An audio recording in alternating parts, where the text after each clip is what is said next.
Hey everybody, it is Wednesday again. My name is Ian and I'm here with the video for your Paperboy collaboration channel. This week's topic is planning for a safe vacation.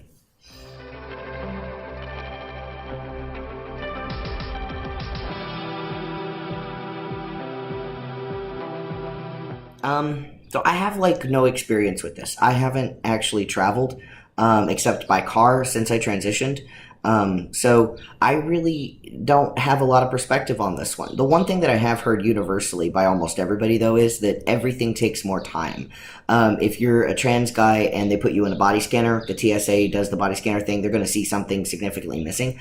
Or if you happen to be packing, it's going to show up as an unidentified object or something because of density. So they're going to have to do a separate pat down and everything else.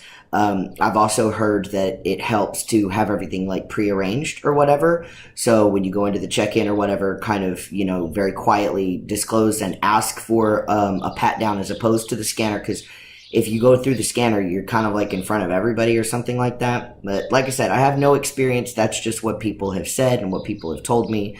So I think it's a safe bet to just give yourself lots and lots and lots of ample time. Now, I have gotten pulled over driving to Austin since I transitioned, but before I was able to get my documents changed. And that one was it was scary for me because it was actually the first time I had ever gotten a ticket in my life. Like, never. I had been pulled over once before, but they let me off with a warning. It was years ago because I drive the speed limits. I'm a grandpa. What can I say? So the cop luckily was very respectful, and it was in a tiny little town called Wallace, Texas. I mean, population, one blinking yellow light. That was the only traffic light in the town. So he pulled me over. I gave him my license, and he called me sir when he first saw me. And then he saw my license. He said, ma'am. I said, actually, sir is correct. I'm transgender. I just haven't been able to change my documentation. And he said, oh, I'm sorry. I have to go by what your license says.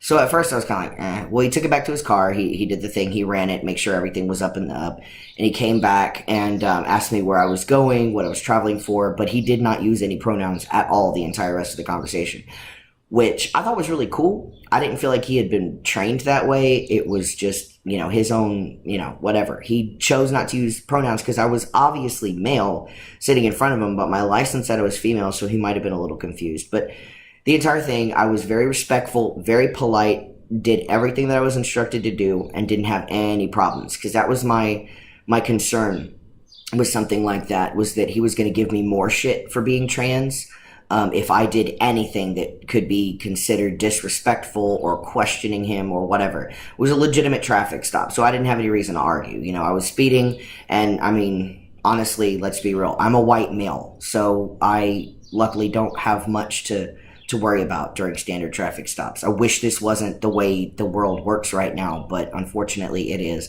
So I know I was coming from a place of privilege to begin with, and I believe that, I got lucky in that sense, and I haven't been speeding since. I'm very, very careful to follow. So it's super short video because I have so little experience. If you're traveling in your state after your name change has been done, but your documents are not updated yet, like your driver's license, you haven't gotten to the DPS, which you should do right away.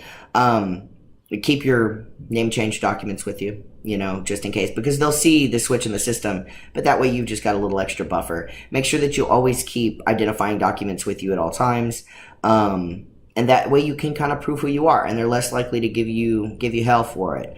And time, just make sure that you're early to everything.